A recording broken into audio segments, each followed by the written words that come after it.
सभी बच्चों और साथियों को मेरा नमस्कार। मैं आभा सिंह, माध्यमिक शिक्षक गणित, शासकीय high school police line Shahdol Madhya Pradesh से आप सभी का अपने YouTube चैनल में हार्दिक स्वागत करती हूं। हम आज बात कर रहे हैं भारत के प्रमुख गणितज्ञों का जीवन परिचय एवं उनकी उपलब्धियों के बारे में। आज के हमारे गणितज्ञ हैं भास्कराचार्य। भास्कराचार्य जो 12वीं सदी के गणितज्ञ थे और आज भी उनकी गणित के बारे में जो उपलब्धियां थी उसके कारण हम गणित के क्षेत्र में बहुत आगे बढ़ सके और हमारा देश जो है विश्व पटल पर रखा गया।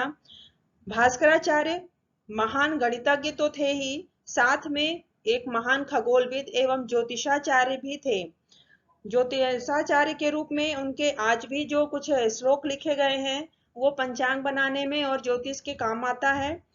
यहाँ पर कुछ इनके जो गणित के सिद्धांत थे, सिद्धांत शिरोमणि नामक एक पुस्तक थी जिसकी पांडुलिपि इनको मिली है इतिहासकारों को, जिसके आधार पर यहाँ पर हम देख रहे हैं कि इसमें गणित का उल्लेख किया गया है, क्योंकि यह त्रिभुज बना हुआ है और यहाँ पर त्रिकोणमिति से संबंधित कुछ बातें लिखी गई हैं, श्लोक लिखे गए हैं।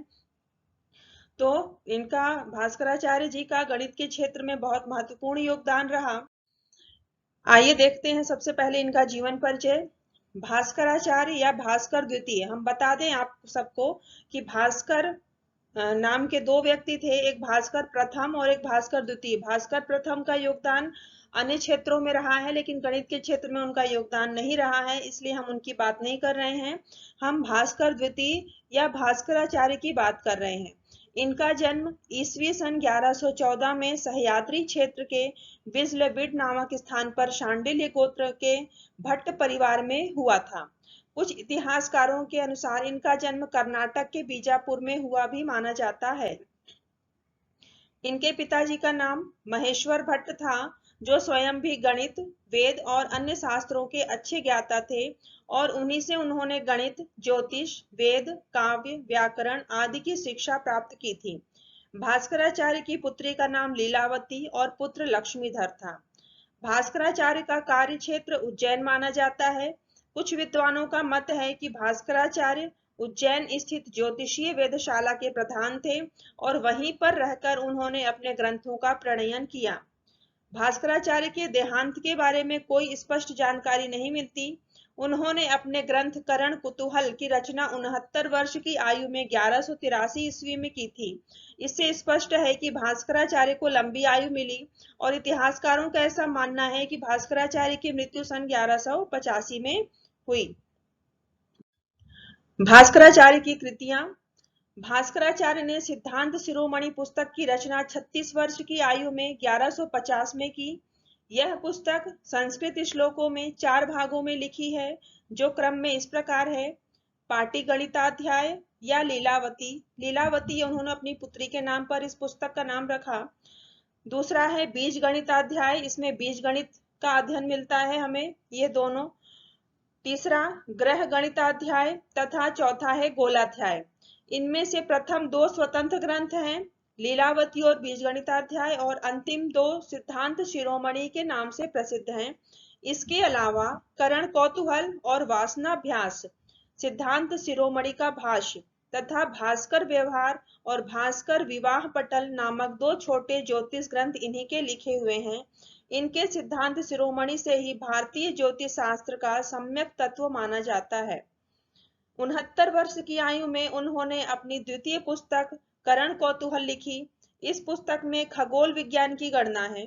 यद्यपि यह कृति प्रथम पुस्तक की तरह प्रसिद्ध नहीं है, फिर भी पंचांग आदि बनाने के समय अवश्य देखा जाता है। भास्कराचार्य जी का क्या योगदान रहा, देखते हैं। भास्कराचार्य एक मौलिक विचारक भी थे।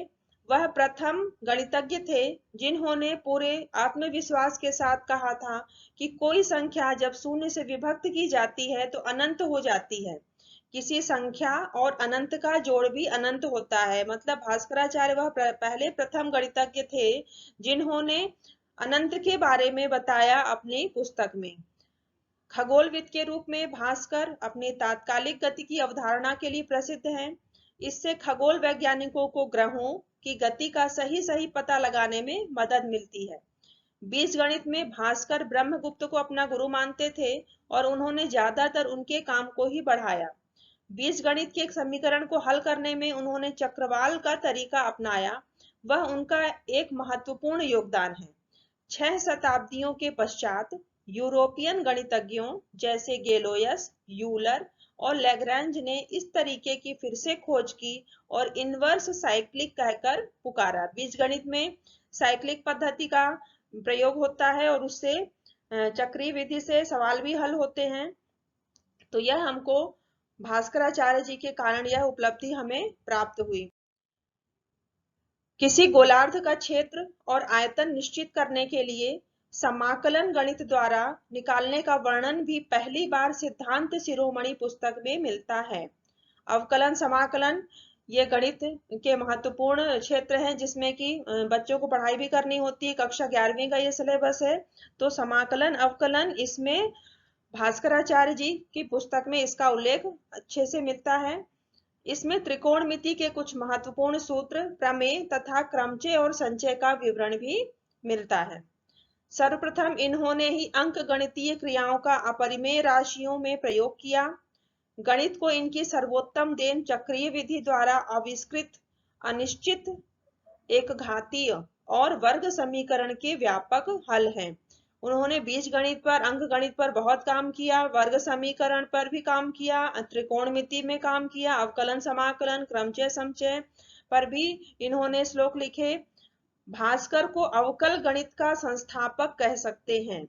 उन्होंने इसकी अवधारणा न्यूटन और लेबनिज से कई शताब्दियों पहले की थी। ये दोनों पश्चिम में इस विषय के संस्थापक माने जाते हैं, जिसे आज अवकल गुणांक और रोल्स का प्रमेय कहते हैं। उसके उदाहरण भी दिए हैं। पश्चिम में न्यूटन और लेबनिज ने अवकल गणित दिया, लेकिन भारत में अवकल गणित के संस्थापक भास्कराचार्य को माना जाता है। और इसके अलावा गणित के विभिन्न क्षेत्रों में इन्होंने काम किया। क्रमचय संचय पर काम किया, अवकलन पर, समाकलन पर, त्रिकोणमिति पर, अंकगणित पर, वर्ग समीकरण पर इन्होंने व्यापक हल दिया। तो इस प्रकार हम देख रहे हैं कि भास्कराचार्य जी का गणित के क्षेत्र में बहुत ही महत्वपूर्ण योगदान रहा। आधुनिक युग में धरती की गुरुत्वाकर्षण शक्ति, पदार्थों को अपनी ओर खींचने की शक्ति की खोज का श्रेय न्यूटन को दिया जाता है। हम सभी जानते हैं कि गुरुत्वाकर्षण की खोज न्यूटन ने की, किंतु बहुत कम लोग जानते हैं कि गुरुत्वाकर्षण का रहस्य न्यूटन से भी कई सदियों पहले भास्कराचार्य ने उजागर कर दिया था। भास्कराचार्य ने अपने सिद्धांत शिरोमणि ग्रंथ में पृथ्वी के गुरुत्वाकर्षण के बारे में लिखा है कि पृथ्वी आकाशीय पदार्थों को विशिष्ट शक्ति से अपनी ओर खींचती है। इस कारण आकाशीय पिंड पृथ्वी पर गिरते हैं। भास्कराचार्य ने न्यूटन से 550 वर्ष पूर्व गुरुत्वाकर्षण के बारे में बता दिया था। यदि उनके इस सिद्धांत का ठीक ढंग से व्याख्या की जाती है और उसका प्रचार प्रसार होता तो यह सिद्धांत भास्कराचार्य के नाम से जाना जाता। न्यूटन के सिद्धांत देने से 550 वर्ष पूर्व लगभग गुरुत्वाकर्षण का सिद्धांत भास्कराचार्य जी की पुस्तक सिद्धांत शिरोमणि में मिलता है। लेकिन उस समय अपने यहाँ का इतना ज्यादा प्रचार प्रसार नहीं था, मीडिया नहीं था कि उनके श्लोकों का इतिहासकारों के द्वारा ना तो वर्णन किया गया, ना भास्कराचार्य जी की पुस्तकों का वर्णन किया गया, जिससे कि यह बात सामने आती। लेकिन आज हम यह चीज देख रहे हैं कि गुरुत्वाकर्षण के बारे में उन्होंने बहुत पहले ही बता दिया था कि धरती की गुरुत्वाकर्षण शक्ति, पदार्थों को अपनी ओर खींचने की शक्ति की खोज जो है उन्होंने की थी। उन्होंने क्या कहा था कि पृथ्वी आकाशीय पदार्थों की विशिष्ट शक्ति से अपनी ओर खींचती है और इस कारण आकाशीय पिंड पृथ्वी पर गिरते हैं। तो यहाँ पर एक श्लोक मिलता है जिसमें कि यह पता चलता है कि भास्कराचार्य जी ने गुरुत्वाकर्षण के बारे में पहले ही कथन दे दिया था, श्लोक दे दिया था। ये अपने समय के सुप्रसिद्ध गणितज्ञ थे। कथित रूप से यह उज्जैन की वेधशाला के अध्यक्ष भी थे। उन्हें मध्यकालीन भारत का सर्वश्रेष्ठ गणितज्ञ माना जाता था। तो बच्चों, आज हमने गणितज्ञ भास्कराचार्य जी के जीवन परिचय और उनका गणित के क्षेत्र में क्या योगदान रहा, खगोलविद के क्षेत्र में क्या योगदान रहा और ज्योतिषाचार्य के रूप में उनकी क्या उपलब्धियां रही, इसको हमने देखा। हम अपने अगले वीडियो में फिर किसी एक अच्छे गणितज्ञ के बारे में आपको लेके आएंगे, उनका जीवन परिचय और उनके गणित के क्षेत्र में उपलब्धियां। धन्यवाद।